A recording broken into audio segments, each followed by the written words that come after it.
Hey y'all, what's up? This is your boy Evan. Welcome to the Cartoon Block. Today we're going to be talking to up-and-coming Batman animator, Jake Castorena. Get back here in a few seconds and listen to Jake tell us his story about getting in the animation business.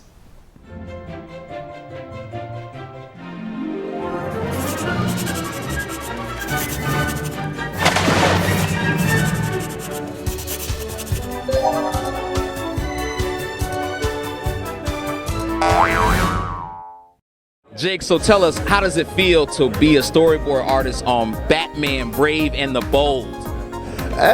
No, it's awesome. I mean, there's really no words can describe it. It's just it's a lifelong dream to be on something Batman. Ever since I was a kid, Batman this, Batman that.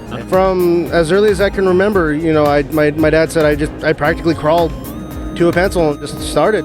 I've been drawing as long as I can remember, man. It's always, you know, been Ninja Turtles, been Batman, Star Wars, just anything and everything I would draw. What were some of your childhood influences growing up? As far as like the family aspect, I'd probably have to say my Auntie Mandy was pretty cool. And then another big influence family-wise, I'd have to say my dad. He's the one that kind of, you know, I'd always be like, oh, hey, Dad, I want a Batman. Can you draw me Batman? All right, cool. He'd draw it for me and send me on my way. But, and then eventually he'd be like, well, you got to learn to draw it for yourself. Yeah. Now, what made you decide, say, you know, I'm going to make this a career? I think a lot of it started watching the old Chuck Jones and Tex Avery stuff, watching Looney Tunes. I've always been a Looney Tunes fan. And then I started noticing it when I was maybe about in second grade. I would be doing, you know, homework, math, history.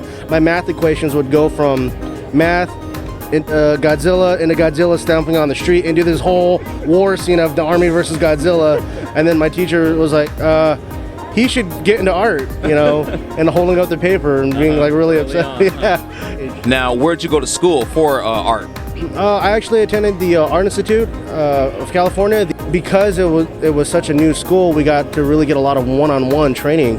So I really benefited from that and got really plugged into a lot of good studios just because of that. I mean, I didn't get in per se, but I got a lot of great exposure to it. Yeah, great exposure to the industry. To got to see how it's really like, how tough it really is to get in and just push and push and push. Now, what did you get your degree in specifically? I got my degree with it's a bachelor's of science, but I got it in studying storyboards. Actually, from a kid, it's always been movies, comic books, and I could never make that connection of why I like those so much.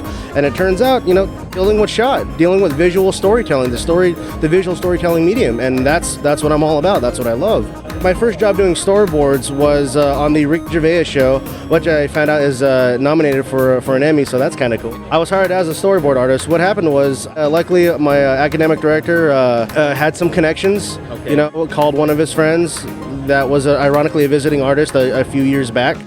And made an impression on him, said, you know, I really want to get into it. And so, long story short, he called his guy. His guy said, hey, we're actually looking for, you know, board guys. Do you know anybody who's cheap but can still do the work fast and who's new, who's maybe trying to break? College kids are always cheap, huh? You know? I would have done it for, you know, food and a high five. Hey, good job. But, yeah, no, actually I started out in freelance on Batman. They wanted to try me out, and apparently, and brought you on board. Apparently, you know, I did something right, because now I'm here working, and it's honestly just living the dream, man. It's you know, like I wake up